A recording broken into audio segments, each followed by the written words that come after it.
beautiful souls. This is Moonseeker of Light Guardian.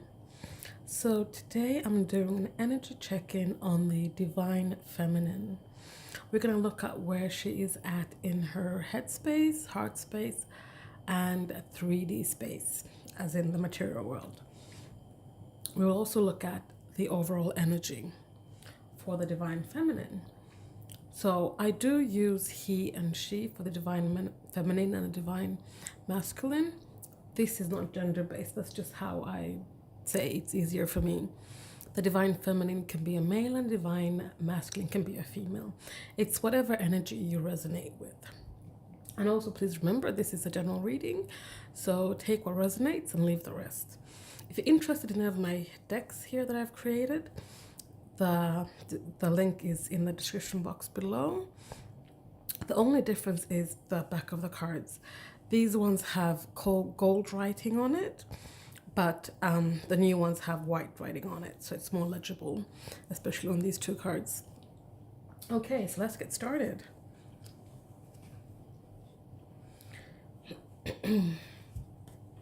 So we'll start with the Divine Feminine's overall energy for the coming weeks.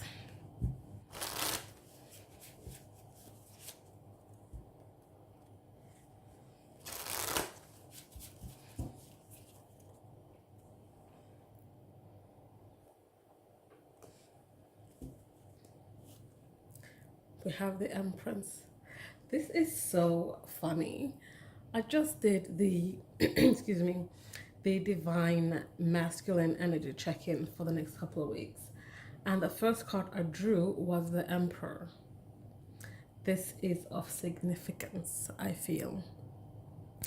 So the Divine Feminine is showing up straight off the bat as the Empress. We have Four of Pentacles, and we have Four of Wands. 4 that could be of significance to some of you. But so here we go. The Divine Feminine, she is also stepping into her power, as the Divine Masculine was as well. The overall energy for the Divine Masculine was the Emperor. So the Divine Feminine is stepping into her power. She is being that nurturing, creative creator of her own destiny. We have the Four of Pentacles here. This is about foundations and holding on too tightly to something that no longer serves the Divine Feminine. The Divine Feminine is letting go of that because she's wanting to have the Four of Wands. The soul connection, that stability, that union, that let's go get married or let's make this a solid commitment. She's no longer holding on to illusions and dreams that doesn't serve her to getting to where she needs to go, or where she wants to go. I feel that there's some kind of there's been something she has been seeing, and I'm feeling it's like on social media and stuff, that isn't the truth. Things are not what they seem, and therefore now she is ready to let go of this grip she has on these foundations and beliefs that she has, because they no longer serve her. She is holding on to new things that will get her to the Four of Wands. And the Four of Wands is the twin flame card, soul connection card, 1111. Traditional tarot, you'll have the Four Wands, 2 wands here, 2 wands there. But she is letting go of the foundations that are in between her and her soul connection. And that's the overall energy. So Headspace, Knight of Pentacles, Hermit, and Judgment. So in her headspace, the Divine Feminine is taking some time out. the divine feminine is going within to find her inner guidance, the inner wisdom, and the divine feminine is someone who's intuitive as well. So she's kind of like taking time out, doing her work, her inner work, finding her balance, finding her guidance, listening to her intuition, using her intuition more. And this has to do with the Knight of Pentacles. The Knight of Pentacles is slow but steady. She's putting in the work. She is being meticulous when it comes to making sure this awakening process she's having here with the Judgment card is, what would I say? It's going to clear all the karma that may have been built up. Because the Judgment card here is also about karma, clearing karma. It's about reflection. It's about awakening. It's about the reckoning. She's going within and finding all these things out. And she's being efficient and steady and ready to do the work. Even if it takes a long time. Because this Knight of Pentacles is a slow-moving knight. But she's there and she's ready to do it. And that's in her headspace. Okay, her heart space. 9 of Wands. 10 of Wands. And Knight of Wands. All wands. Okay, so in her heart space, she's still feeling wounded. She feels wounded from the hurt the divine masculine perhaps caused her. And in the divine masculine reading, in his heart space, he had the Empress in his heart space and the Three of Swords. So heartbreak. He had caused the divine feminine some heartbreak. Now it's showing up here in her heart space that, she is wounded, but she's still holding on. She's ready to make the last stand. She will not fall over. She will not let this burdens and stress get to her. She is ready to put an end to it. We have 10. 10 is about endings. So whatever burden and stresses that might still be haunting her and still be wounding her, she's going to make a stand and she's going to emerge at the other side as the Knight of Wands energy, where she's still going to be passionate. She's going to take action, and she might, go into, go to the divine masculine and speak her truth. Or he might come with passion and action towards her and truth. So that's where she's at in her heart space. So let's have a look at the material world. We have Queen of Cups. In the divine masculine reading, the King of Cups came up in this position. Very interesting. So there's a lot of mirroring going on a little bit here. But yeah, in the material world, she's coming up here as the Queen of Cups.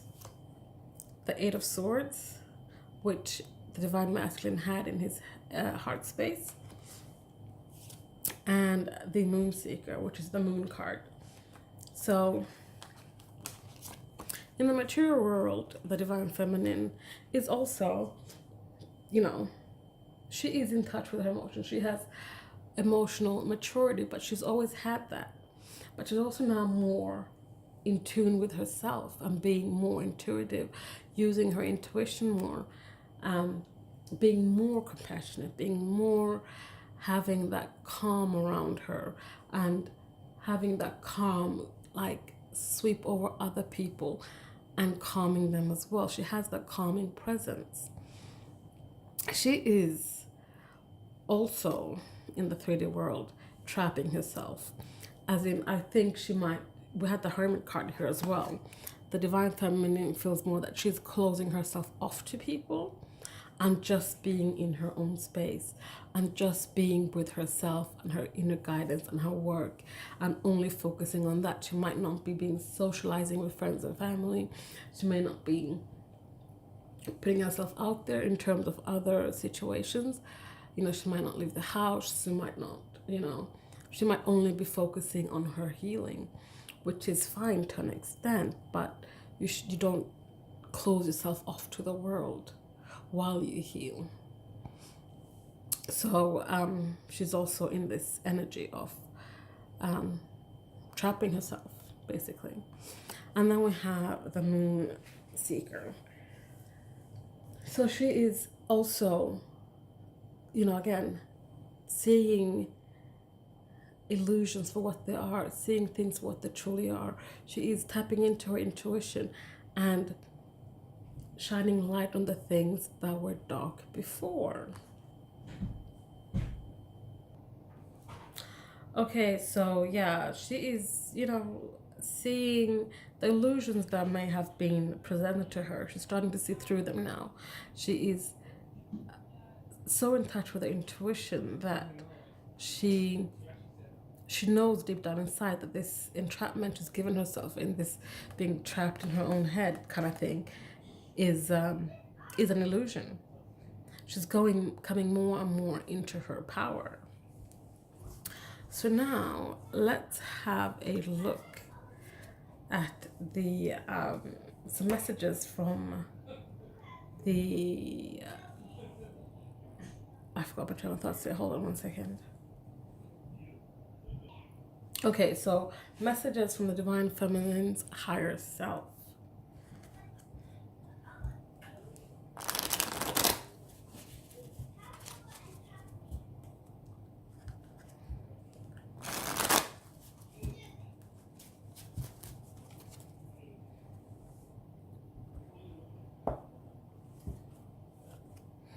We have lies, self-love,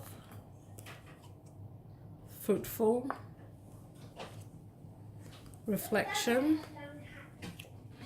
and truth. So this is an interesting lineup. I'm going to start with these two. And Divine Feminine, remember how I was talking about that your intuition, you're tapping into your intuition. Some of you might even have, you know, clairvoyancy, claircognizance. You know, you have psychic abilities. Well, everybody has psychic abilities, but you're tapped into them. But you see the truth within the lies, and you see the lies within the truth. If you say that, these two cards. So you are a bullshit detector, basically. So trust your intuition. Trust it, is what your higher self is saying. And continue that journey of self-love. Continue looking at the reflections and seeing what you want to shed and what you want to keep. Continue building and growing this divine feminine journey that you're on, because it is bountiful and fruitful. It is full of wonder, which you have already seen. I feel you've seen the fruits of your labor. You have reflected on so many things. You have traveled so far within yourself that you can now stand naked and see your own reflection and see nothing but this beautiful color and warmth and love. And that's from the Divine Feminine's higher self. So now let's have a look at the Divine Feminine in the 3D. A message from the 3D self. We have karmic partner. We have evaluating. We have mask. We have rising. And we have childhood trauma. Okay, so in the material world, there may be some kind of karmic situation going on. And I feel this could be you, or this could be your divine masculine. But what the 3D self is saying here, that, you know, it's a caged bird. Rather than being a free bird, whatever this situation is, if it is your divine masculine with a karmic partner, they're just being caged. You have evaluated the things and taken things for face. Things are not of face value. There's marks on within this karmic situation. It's time to unmask yourself or them, because it's time to rise from those childhood traumas, the childhood pains, or the childhood issues that need to be worked on, so that you can rise to the occasion and be the divine feminine to the divine masculine. You can rise above it with or without your divine masculine. The thing is that this is soul connection is a soul connection. You will always be connected no matter what. Even if you're not physically connected, you can have that connection. You can ascend and rise having that connection only in the spiritual, rather than wanting to be in a cage situation where you are not free to further soar and rise and grow on this journey. So that is the divine feminine in the 3D. Okay, so lastly now we're going to get some messages from the divine masculine to the divine feminine.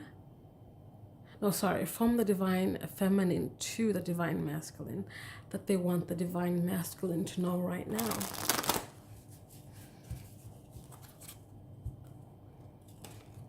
Oh, those wanted to come out. We have, I wasn't ready for you. Whew.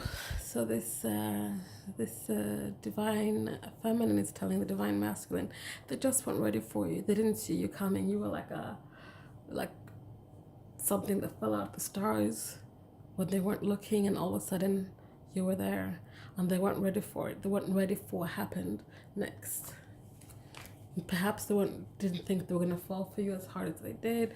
They didn't perhaps realize that you were going to be their soul connection, twin flame soulmate. And now we have here, I'm not authentic anymore, and I don't know how to be.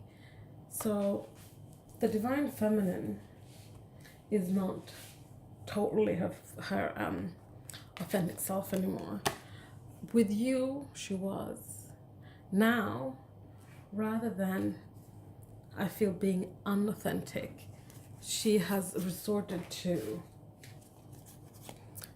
trapping herself, being a hermit, not going out and perhaps exploring the world as she used to. This is because she's not authentic anymore and she doesn't know how to be. So rather than to go out in the world and try, she perhaps is just, just doing her own thing by herself, not really interacting with other people so much. And I was my authentic self with you, so yeah. It's a lot about authenticity. Is that the word? When it comes to what the divine feminine wants you to know right now. It is what perhaps she misses most about the divine masculines, because with him she could be herself regardless of anything, and that's why she wasn't ready for the divine masculine. And when all this happened, she perhaps, before the divine masculine, she perhaps wasn't even her authentic self. It was during this relationship she became her authentic self. And then after this relationship ended, they went back to being unauthentic, and they just don't know how to be. But they could always be themselves with a divine masculine. So that's the reading. Please let me know in the comment sections if it resonates. Don't forget to like and subscribe and hit the bell button. And I'll see you guys next time. Bye.